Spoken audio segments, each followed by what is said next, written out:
Alhamdulillahilladzi adhaba 'anna al-hazan inna rabbana laghafurun syakur alladzi awjaba 'alaina bi fi'lil ma'mur wa tarkil mahdur. Asyhadu an la ilaha illallah wa asyhadu anna Muhammadan 'abduhu wa rasuluhu sallallahu alaihi wasallam wa ala alihi wa ashabihi amma ba'd. Kita ucapkan syukur kita kepada Allah atas semua limpahan nikmat dari Allah. Disyukuri alhamdulillahirabbil alamin. Semua wasilatul hidayah kita ucapkan syukur alhamdulillahi jazahumullahu khairah atas kelonggaran waktu yang telah disempatkan untuk menyaksikan, untuk belajar. Saya ucapkan syukur alhamdulillahi jazahumullahu khairah. Baiklah, pada kesempatan kali ini Bapak akan mengajarkan tentang pelajaran PB, khususnya untuk kelas 7. Di kelas 7 kita targetkan materi fikih bacaan, kemudian ditambah dengan tata krama dan adab thalib akan kita hatamkan, akan kita pelajari bersama. Maka dari itu kita pada kesempatan kali ini akan belajar tentang menulis pegon. Kenapa kita belajar menulis pegon? Karena menulis pegon ini nanti akan kita pakai ketika kita memberikan makna, memberikan tafsir di dalam Al-Quran maupun Al-Hadis. Sehingga penting sekali kita menguasai menulis Arab pegon dengan baik dan benar. Maka amal soleh nanti diperhatikan bagaimana cara menulis dengan benar, dan apapun tugas yang telah diberikan, amal soleh juga dikerjakan dengan sapol kemampuan, harus dikerjakan dengan sungguh-sungguh. Kemudian nanti kalau ada tugas dikumpulkan, difoto, dikumpulkan ke wali kelasnya masing-masing. Baiklah, langsung saja saya mulai.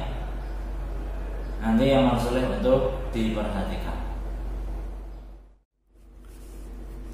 Baiklah anak-anak, ini akan Bapak ajarkan cara menulis huruf hijaiyah. Cara menulis huruf hijaiyah dimulai dari huruf alif. Oh ya, yang perlu diperhatikan dulu yaitu di dalam penulisan pegon ini nanti yang perlu diperhatikan tentang semua huruf itu harus nempel di garis. Jadi seperti ini, seperti Bismillahirrahmanirrahim di sini. Di sini patokannya nanti kita pakai garis ya. Ba, sin, mim, lam. Kemudian di sini ada lam, ro, alif, ha, mim, nun, alif, lam, ro, ha, ya, mim. Ini semua kan patokannya garis. Nah, semua tugas panjenengan, semua pekerjaan panjenengan nanti yang kalau saya beri tugas harus sesuai dengan ini. Artinya patokannya adalah garis. Patokannya garis. Jadi nggak boleh gandul, juga nggak boleh di bawah garis. Contoh contoh di atas garis, menulis huruf ba misalkan.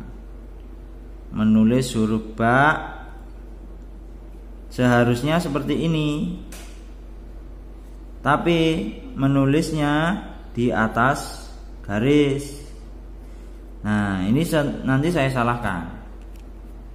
Seperti ini salah. Jadi kita patokannya pada garis. Patokannya pada garis. Harus nempel garis seperti ini. Seperti ini. Kemudian tidak boleh di bawah garis. Sekarang kita contohkan hurufnya, huruf nun. Nah, huruf nun nggak boleh menulisnya seperti ini. Misalkan garisnya garis ini ya, jadi nggak boleh di bawah garis seperti ini, nggak boleh. Atau huruf ro. Nah, menulis ro nggak boleh. Misalkan garisnya yang atas ini ya, ini nggak boleh di bawah garis seperti ini. Yang benar ya, yang benar mulai dari, kalau nun mulai dari atas garis, kemudian dimulai dari atas garis sedikit seperti itu, maka patokannya garis itu tadi. Kemudian huruf ro juga seperti itu, dimulai dari atas garis, kemudian gandul ke bawah garis. Itu ya. Jadi itu perlu diperhatikan. Semua pekerjaan kalian nanti harus seperti ini, patokannya adalah garis. Itu yang pertama. Yang kedua yaitu huruf-huruf yang mempunyai tiang harus tingginya sama. Harus tingginya sama. Ini supaya rapi di dalam penulisan. Kita lihat seperti ini, alif, kemudian lam, ini huruf bertiang, tingginya sama. Alif, lam, ini tingginya sama. Nanti kalian mengerjakannya juga demikian. Ketika ada huruf-huruf yang memiliki tiangnya diusahakan untuk sama. Dan kita sepakati untuk menyamakannya, yaitu kita pentokkan garis saja. Contoh seperti ini. Jadi kita pentokkan ke garis. Misal huruf alif. Nah, kita sepakati seperti ini saja. Jadi mulai dari atas, dari garis sampai ke garis. Nah, kita menyepakatinya seperti itu, sehingga tulisan kalian nanti rapi semuanya. Tulisan kalian nanti rapi. Nah, itu dua hal yang perlu diperhatikan, yaitu semuanya patokan. Yang pertama patokannya garis, yang kedua adalah tingginya disamakan. Dan juga jangan menulis yang terlalu kecil. Kalau tulisannya terlalu kecil, nanti panjenengan sendiri, kalian sendiri susah untuk mempelajarinya, susah untuk memahami. Misalkan tulisan pegon di dalam makna nanti terlalu kecil. Nah, itu nanti jenengan juga kesulitan di dalam membaca makna kalian. Kalian akan kesulitan sendiri. Nah, maka kita biasakan menulis yang besar,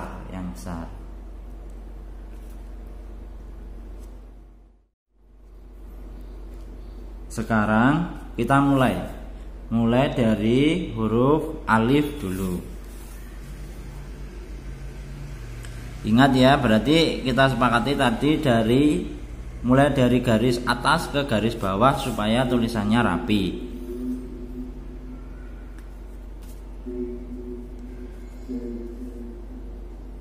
Jadi kalau Bapak di sini pakai spidol, nanti kalian semuanya mengerjakan pakai pensil.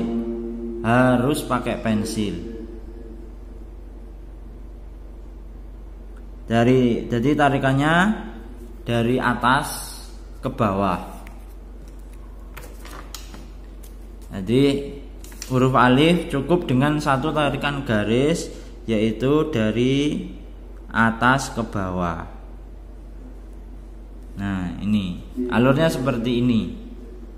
Alurnya dari atas ke bawah, satu tarikan garis. Jadi nggak boleh dari bawah ke atas. Nah, kalau tidak sesuai dengan kaidah. Beda lagi nanti ketika disambung. Untuk alif huruf sempurna seperti ini yang berdiri sendiri itu dari atas ke bawah, tidak boleh dari bawah ke atas. Nah, jadi nanti kurang dibenarkan, tidak sesuai dengan kaidah yang ada. Dah jelas ya huruf alif. Selanjutnya kita langsung ke huruf ba. Untuk huruf ba yaitu mulainya dari atas garis seperti ini. Nah, membentuk mangkok seperti ini. Membentuk seperti mangkok di sini. Kemudian titiknya di bawah satu. Penulisan ba, ta maupun sa itu sama semuanya. Jadi mangkoknya sama, yang membedakan hanyalah titiknya. Yang membedakan hanya titiknya saja. Jadi kalau ba titiknya 1 di bawah, ta titiknya 2 di atas, sa 3 di atas, seperti itu. Nah, yang kita pelajari itu, yang kita perhatikan adalah tarikan garisnya. Dimulai dari sini ya. Nah, 1 tarikan garis, kemudian 2. Ini tarikan pertama, tarikan garis pertama, kemudian di sini ada tarikan garis yang kedua. Nah, jadi harus tahu ini, harus seperti ini. Harus seperti ini. Jangan dibalik ya. Enggak boleh dibalik dari kiri ke kanan, enggak boleh. Jadi menulisnya dari kanan ke kiri. Dari kanan terus ke kiri. Seperti ini.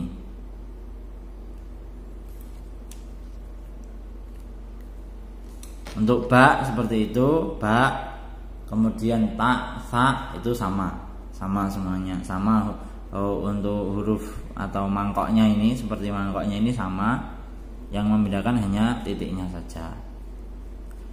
Langsung kita ke huruf jim. Ba, ta, sa kan sama. Langsung kita ke huruf jim.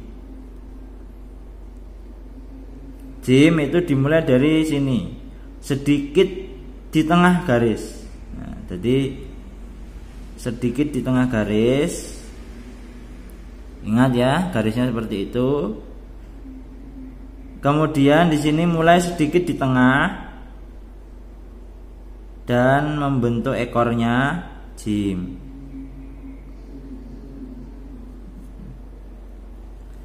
Nah, membentuk ekornya jim. Titiknya di sini.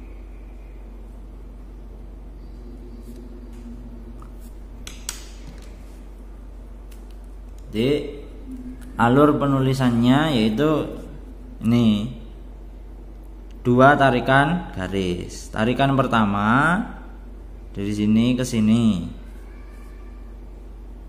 Tarikan yang kedua dari sini ke sini. Ya, bisa dilihat ya. Ini tarikan yang kedua. Nah, itu ya, jangan dibalik dari bawah. Dari sini misalkan terus naik terus gini, nggak boleh. Ya, caranya dari sini 1 tarikan, kemudian 2 tarikan garis, baru membentuk titiknya. Nah, itu jadi cara mengerjakannya seperti itu. Jim, ha dan kha itu sama. Jim, ha, kha itu sama hurufnya. Jadi tidak ada yang membedakan hanya titiknya saja. Sekarang tugas untuk kalian adalah menulis huruf alif, ba dan jim. Ini boleh ba atau dikombinasi ba, ta, sa, semuanya ditulis boleh. Kemudian jim boleh dikombinasi jim, ha, kha. Yang jelas ini bentuk huruf alif, bentuk huruf ba, bentuk huruf jim atau yang semisal dengan jim itu masing-masing 20 huruf.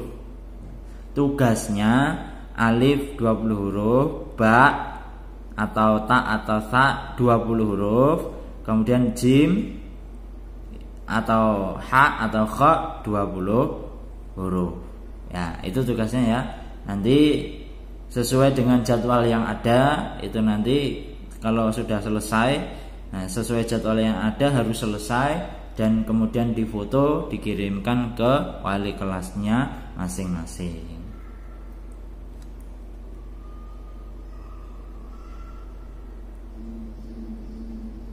Untuk contoh pekerjaannya atau contoh panjenengan kalian mengerjakannya bagaimana, contohnya seperti ini. Baiklah, akan Bapak contohkan cara mengerjakannya atau contoh pengerjaannya ya. Nanti silakan ditirukan sama seperti yang Bapak kerjakan.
Baiklah anak-anak, itulah yang tadi bisa Bapak sampaikan.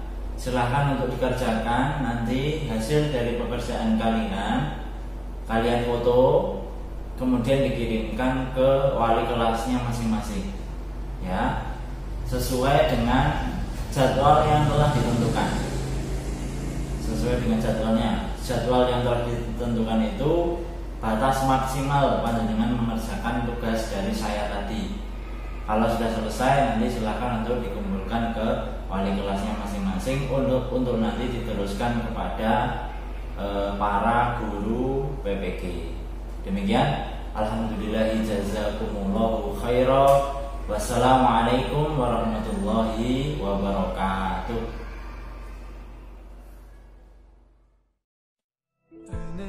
Assalamualaikum warahmatullahi wabarakatuh. Halo anak-anakku semuanya, ketemu lagi dengan saya Muhammad Yurid Afwan. Saya guru bidang studi PPG. Pada kesempatan kali ini saya akan menjelaskan dan mempraktekkan cara wudhu yang benar. Karena wudhu inilah yang menentukan sah atau tidaknya sholat kita. Di dalam hadis diterangkan la sholata liman la wudhu alah. Tidak sah sholat seseorang bila tidak wudhu. Maka wudhu ini harus sesuatu yang harus kita lakukan. Nah, ini nanti kita akan belajar, akan melihat bagaimana praktek wudhu yang benar. Baiklah, langsung saja saya praktekkan. Silahkan untuk disimak. Sebelum mengerjakan wudhu, ada suatu hal yang perlu diperhatikan, yaitu menghemat air. Anas bin Malik radhiyallahu anhu berkata, Kana Nabiyyu sallallahu alaihi wasallam yatawadda'u bil muddi wa yaghtasilu bis sa'i ila 5 amdadin. Nabi berwudu dengan 1 mud dan mandi junub dengan 1 sa' sampai 5 mud. Hadis riwayat Bukhari.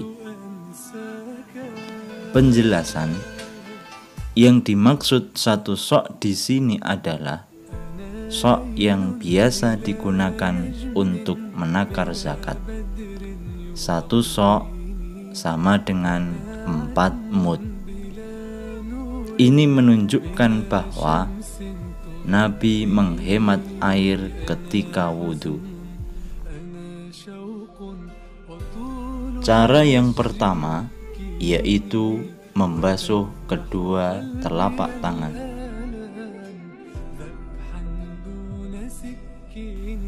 Membasuh kedua telapak tangan sambil menyela-nyela jari.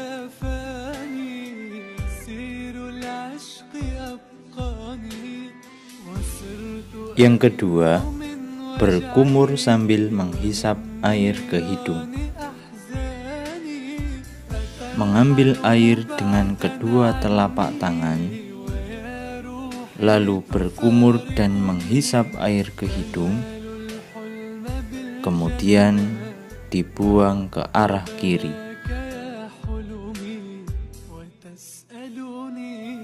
3. Membasuh wajah.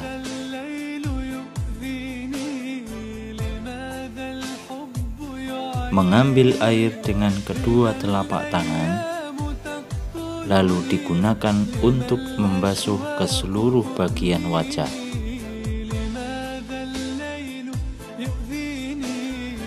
4. Membasuh tangan sampai siku.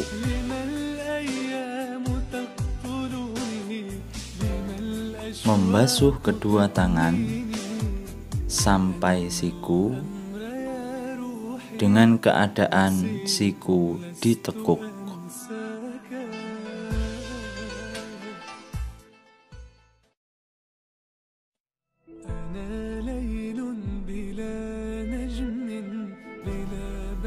Lima, mengusap kepala.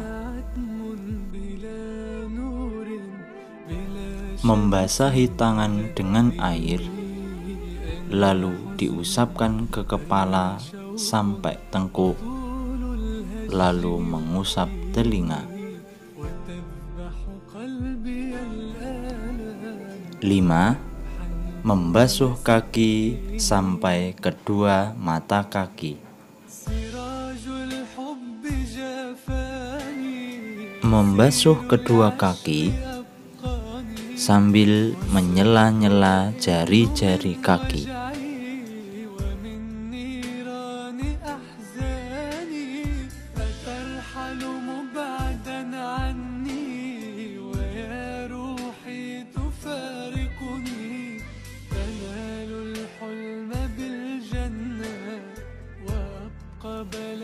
Berdoa.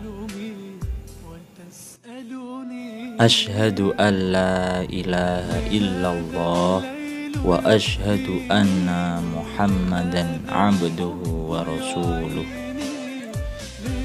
Nabi Muhammad sallallahu alaihi wasallam bersabda, "Man tawaddu'a fa ahsanal wudu' thumma qala asyhadu an la ilaha illallah wa asyhadu anna Muhammadan abduhu wa rasuluh futihat lahu 8 abwabil jannah yadkhulu min ayyiha sya'a."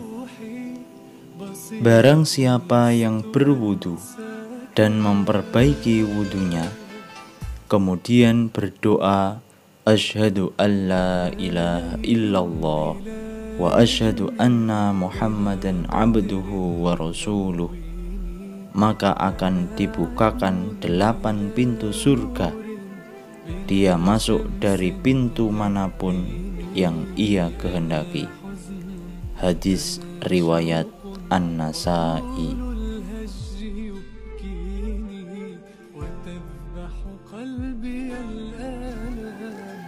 Sekian Mudah-mudahan Allah paring manfaat dan barokah.